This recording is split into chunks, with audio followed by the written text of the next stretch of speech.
پیارے آقا صلی اللہ تعالیٰ علیہ وسلم کی عظمت و شان ہے کہ وَإِنَّكَ لَتَهْدِي عَلَىٰ صِرَاطٍ مستقیم۔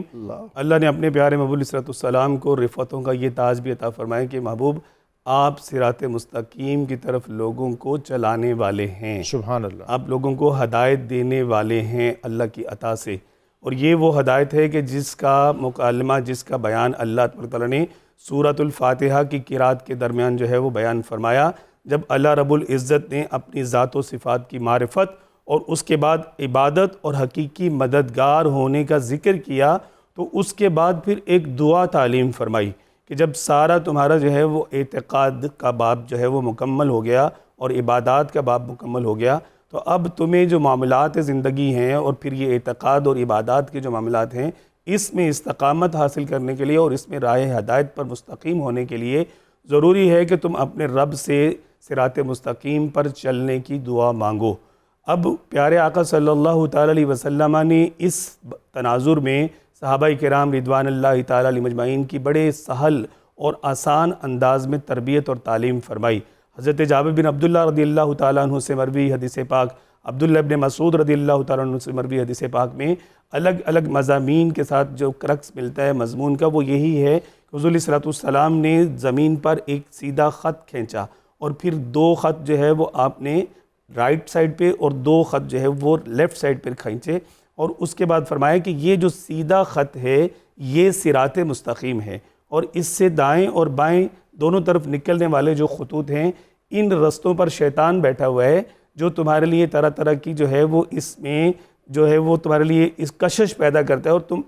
اس رستے کو چھوڑ کے ان رستوں پر چلتے ہو، جبکہ اس رستے کو جو صراط مستقیم ہے اس کو نہیں چھوڑنا۔ اور پھر حضور صلی اللہ علیہ وسلم نے قرآن حکیم فرقان مجید کی وہ آیت مبارکہ تلاوت فرمائی، وَأَنَّ هَذَا صِرَاطِي مُسْتَقِيمًا فَاتَّبِعُوهُ وَلَا تَتَّبِعُوا السُّبُلَ فَتَفَرَّقَ بِكُمْ عَنْ سَبِيلِهِ، کہ یہ راستہ میرا راستہ ہے اور یہ میرا سیدھا راستہ ہے، یہ اللہ اس کے رسول کا راستہ ہے جو سیدھا راستہ ہے، اور فرما دیا کہ تم اس پر چلو اور دوسری راہوں پر جو ہے وہ نہ چلو، ورنہ تمہیں دوسری راہوں پر چلنا جو ہے وہ تمہیں جدا کر دے گا، یہ راہیں تمہیں جدا کر دیں گی۔ حضور علیہ السلام کی ان تعلیمات مقدسہ کی روشنی میں اگر ہم اس عنوان کو سادہ طریقے سے سمجھنا چاہیں تو علماء نے اس کے لیے یہ بیان کیا کہ یہ سمجھو کہ دین، اعتقادات، اللہ رسول پر ایمان لانا، یہ تمہارا جو ہے یہ ایک جسم ہے، اور پھر اس میں عبادات اور معاملات یہ اس کے دو پر ہیں، یہ دونوں پر جو ہیں یہ وجود کے بغیر ممکن نہیں ہیں، اور پھر جب وجود تمہارا جو ہے وہ صراط مستقیم پر ہوگا تو تمہاری عبادات اور معاملات یہ دونوں پر جو ہے وہ صحیح سمت تمہیں پروان چڑھاتے ہوئے تمہیں راہ ہدایت کی طرف لے کر چلے جائیں گے اور تمہارے لیے نجات کا سامان بنیں گے۔ قرآن حکیم فرقان مجید میں اللہ رب العزت نے اس بات کی رہنمائی بھی ارشاد فرما دی کہ صراط الذین انعمت علیہم، یہ سیدھی راہ کی جو بات ہو رہی ہے، یہ سیدھی راہ وہی ہے کہ جس راہ پر چلتے ہوئے تم صحابہ کرام کو، اہل بیت اطہار کو، اولیاء کاملین کو، انعام یافتہ لوگوں کو، اولئک الذین انعم اللہ علیہم من النبیین والصدیقین والشہداء والصالحین، ان کو تم دیکھو گے وہی سیدھی راہ ہے۔ اور پھر اللہ تبارک و تعالیٰ نے رہنمائی فرما کے قرآن حکیم فرقان مجید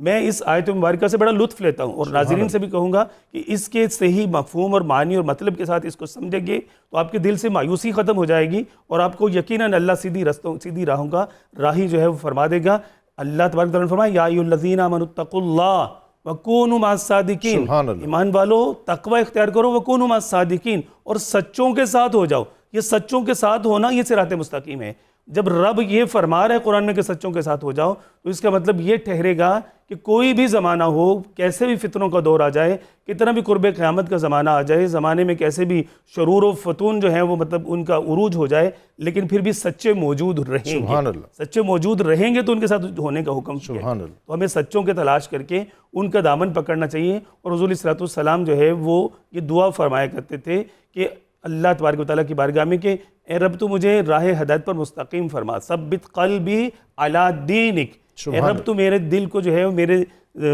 راہ ہدایت پر مستقیم فرما۔ تو صحابہ کرام رضوان اللہ اجمعین نے عرض کیا یا رسول اللہ، آپ یہ دعا فرماتے ہیں کیا ہم آپ پر ایمان رکھتے ہیں اور ہم آخرت پر ایمان رکھتے ہیں، اللہ پر ایمان رکھتے ہیں، اس کے باوجود کیا ہم جو ہے وہ کوئی راہ ہدایت سے بھٹک سکتے ہیں؟ تو حضور صلی اللہ علیہ وسلم نے فرمایا کہ جیسا اللہ کی گویا کے شان کے لائق ہے. فرمایا کہ تم مخلوق کے دل جو ہیں وہ اللہ تبارک و تعالیٰ کی 2 انگلیوں کے درمیان ہیں, وہ جدھر چاہتا ہے ان کو پھیر دیتا ہے. تو یہ پھر جانا جو ہے, یہ یا پھرا دینا, یہ اللہ کی شان ہے, اور اس پر استقامت کی دعا مانگنی چاہیے کہ رب کائنات تو ہمیں صراط مستقیم پر رکھ, ہدایت کے رستے پر چلا, اور ان نیک لوگوں کی معیت میں رکھ جن کے ساتھ تو نے چلنے کا, ان کے ساتھ اختیار کرنے کا حکم فرمایا. کونوا مع الصادقین, سچوں کی تلاش کرو, ان کے ساتھ رہو, ان کی صحبت کرو. آخری بات یہی ہے کہ حضور صلی اللہ علیہ وسلم نے فرمایا کہ میری امت کبھی بھی گمراہ نہیں ہوگی جب تک کہ یہ متحد اور جماعت کے ساتھ رہیں گے, اور اگر جماعت کو چھوڑ دیں گے تو پھر منتشر ہو جائیں گے. آج بھی صبح قیامت تک بھی انشاءاللہ جو ایک کہہ لیجیے کہ سواد اعظم ہے وہ کبھی بھی رستہ ہدایت سے حضور نے فرمایا کہ نہیں بھٹکے گا, اور وہ ہدایت پر مستقیم رہے گا. اللہ ہمیں اسی راہ پر جو ہے وہ. بہت شکریہ.